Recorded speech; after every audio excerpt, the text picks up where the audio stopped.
Let's go to calipers. These are an essential tool for measuring the thickness of your material. You must have these. Everyone should have these if you have a Glowforge. So this will measure your material. So this is 3mm exactly, perfect. So that would be the equivalent of, or roughly the equivalent of the 3mm or medium, as they call it, proof grade material that Glowforge sell. So I would use on this, another little tip, when using materials that aren't from Glowforge, using third-party materials, I tend to go to the proof grade settings that are built into the machine, into the software, and as a starting point. So I will, this is 3mm birch plywood. It's the cheap, it's the most basic plywood. I think I got it from Kitronic, like I said, and but it's pretty clean. It's quite flat. It's not got lots of knots and stuff. It's pretty good quality, really.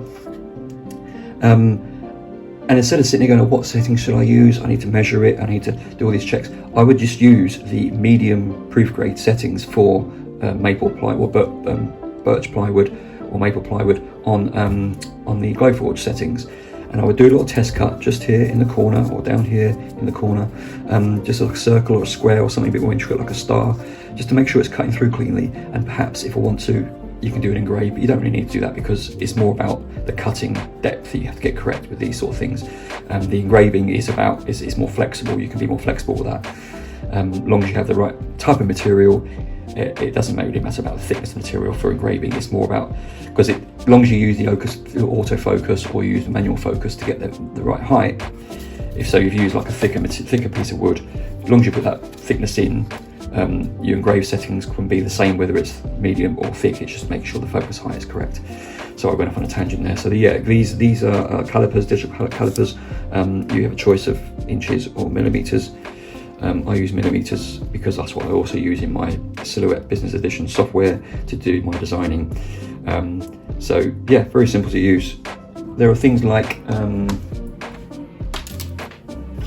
this, which is for, again, this is a free file that was available on the Glowforge community for personal use. You can't make this and sell it to people, but this I got for myself, just to measure the thickness of certain materials in terms of how they cut for Kerf. Now Kerf is basically, if you don't know what Kerf is, it is the thickness of material or the amount of material that is removed by the tool that is being used to cut a certain material. So for example, if you're cutting something by hand with a saw, that piece of material that you saw with, it's cutting a line, but that material that's removed, that line that's been removed, the thickness of the saw itself, that's called the kerf. And it's the same with the laser.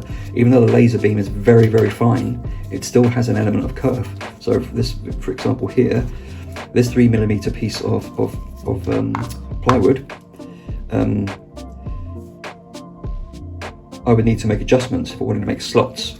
So if I want to have little slots for boxes, I'd need to make adjustments. So if I don't have the right slot size for this material, it's just going to be like that. It's going to be too loose. It's not going to slot in. I'm going to have to use glue to hold it in place if I'm making a box like this.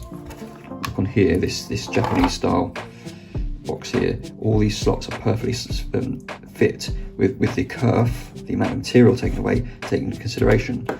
So I'm not explaining it very well probably, but in my own unique way, what I'm saying is you have to find the right slot width, or the slot that you go into to fit this thickness and width of material. So 0.1 too tight, 0.11 too tight, 0.12 perfect. That sits in there, lovely, nice and stiff. It's not too loose. I probably wouldn't need glue. I might want to reinforce it with glue, but that's quite tight in there. I can still pull it out, so maybe I want to go to 0.1, that's too tight. So it probably is somewhere between 0.11 and 0.12, so 0.115 for instance. But 0.12 is pretty good. That's quite a nice tight, snug fit, and that means I could put a box together without glue and it would pretty much hold together.